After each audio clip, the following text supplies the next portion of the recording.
In this video, we're going to be taking a look at one of the lesser known conflicts taking place in Vietnam in the mid-20th century, known in the Western world as the First Indochina War.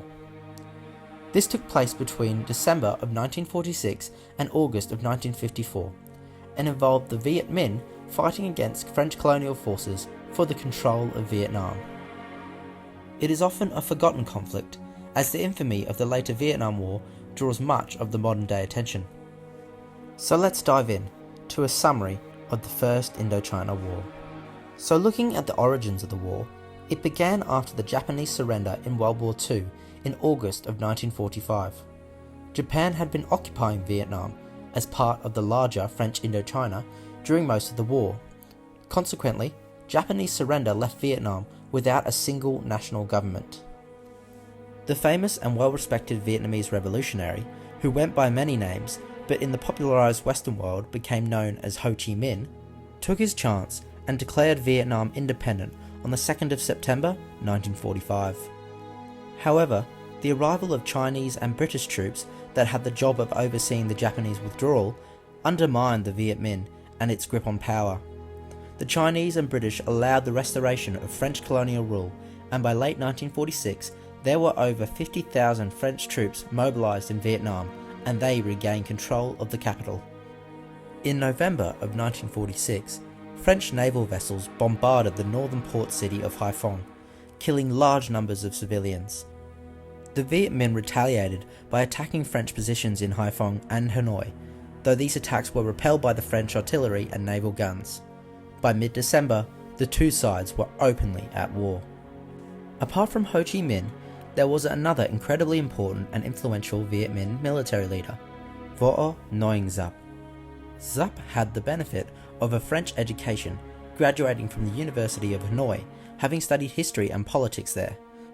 Giap spent most of the 1930s teaching history while writing in and editing various socialist newspapers.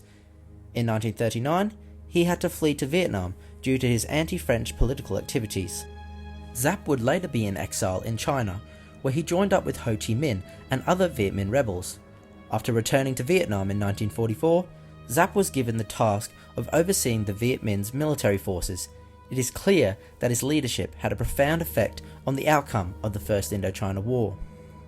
By the end of 1946, the Viet Minh units had approximately 60,000 men, but with only 40,000 rifles. In addition, Viet Minh soldiers were for the most part untrained and had minimal understanding of military organization, discipline, or strategy. But this did not mean that they weren't a formidable military force. And thanks to the military genius of their General Giap, the Viet Minh would soon become more than a match for the French. In discussing the military strategies used by the Viet Minh, it must be noted that General Giap was a keen student of war and revolution and studied the philosophy and tactics of famous military leaders. One invaluable source of ideas was a 1936 pamphlet called Problems of Strategy in China's Revolutionary War, written by the Chinese Communist leader Mao Zedong. Giap and Ho Chi Minh adapted Mao's strategies to conditions in their own country. The Viet Minh simply could not win large-scale battles against the French, as they could not withstand artillery fire or match French air support or supply lines. But instead, the Viet Minh could attempt to avoid decisive battles and withdraw to the countryside, jungles, and mountains. There they established remote bases, which were incredibly difficult for the French to attack. In these bases, the Viet Minh soldiers were trained and prepared for the future campaigns. When ready, the Viet Minh soldiers would be deployed to launch surprise attacks, ambushes, and raids on weaker French positions, while avoiding the full-scale battles. Their aim was to prolong the war while inflicting casualties on the French soldiers and damage to the French resources. Eventually, French forces would be weakened enough for the Viet Minh to engage them in a decisive battle. The French military units that participated in the war were called the French Far East Expeditionary Corps. It was a composite military force containing native Frenchmen, pro-French Vietnamese, and troops from other French colonies in Africa, as well as units of the French Foreign Legion. The force numbered more than 200,000 men at its peak, the majority of that being Vietnamese. The French Far East Expeditionary Corps was undoubtedly better equipped than the Viet Minh, they would also face some shortages. France was economically devastated by World War II, meaning that the government had to operate the force on a shoestring budget. During the first phase of the war, it was often that the French troops had no uniforms or standard issue weapons, meaning they had to make do with what they could find or capture. This problem did not get resolved until 1953, when the US started supplying the French with military aid. So looking at some of the early engagements during the war, the first couple of years of the conflict consisted of sporadic fighting. The French were able to capture and control the major cities quickly, with the Viet Minh following Giap's plan and withdrawing into the mountains. In late 1947, the French launched Operation Lay, an attempt to destroy the Viet Minh leadership base at Bac Can, just north of Hanoi. More than 1,000 French paratroopers were dropped into the area with orders to flush out the Viet Minh hierarchy. Meanwhile, another 15,000 troops were positioned to outflank the retreating Viet Minh and route them into battle. Despite heavy Viet Minh losses, being around 9,000 men, most of their soldiers proved too elusive. The enemy, according to one French soldier, melted into the jungle.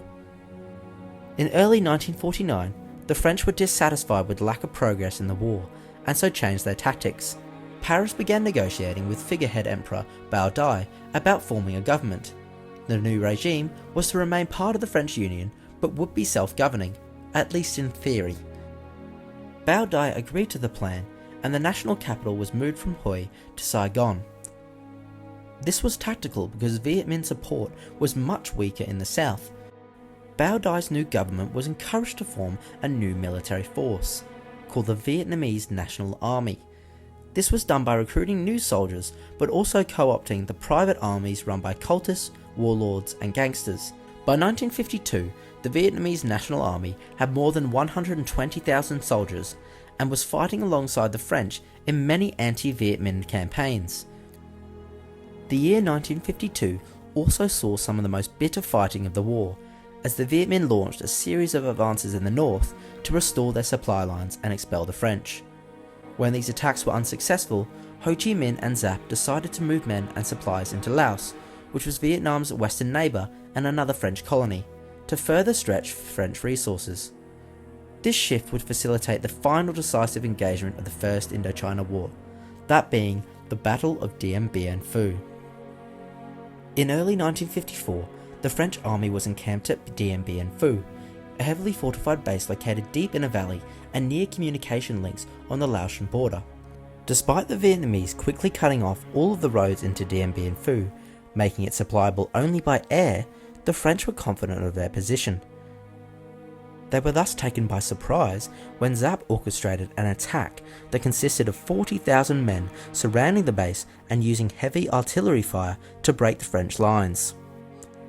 By mid-March, it was clear that the French were struggling under a Viet Minh siege and that only outside intervention in the form of fresh troops or airstrikes could save them. Though President Eisenhower was determined to prevent communist victory in Vietnam, the US Congress and officials in administration were equally determined not to intervene unless they could do so as part of a larger coalition. Britain and other members of NATO declined to participate in rescuing what they thought was a lost cause. Dien Bien Phu fell in May, and the French retreated from Vietnam. In the wake of the French defeat, the French and the Vietnamese, along with representatives from the United States and China, met in Geneva in mid-1954 to discuss the future of Indochina. They reached two agreements. First, the French and the Viet Minh agreed to a ceasefire and a temporary division of the country along the 17th parallel. French forces would remain in the south, and Ho Chi Minh's forces would control the north. The second agreement promised that neither the north nor the south would join alliances with outside parties, and called for general elections in 1956, elections that would never happen. The stage was hence set for a divided Vietnam that would soon return to war in the continued effort to liberate the country from any Western interference. Thanks for watching this video on the First Indochina War, and be sure to subscribe for more History in a Nutshell.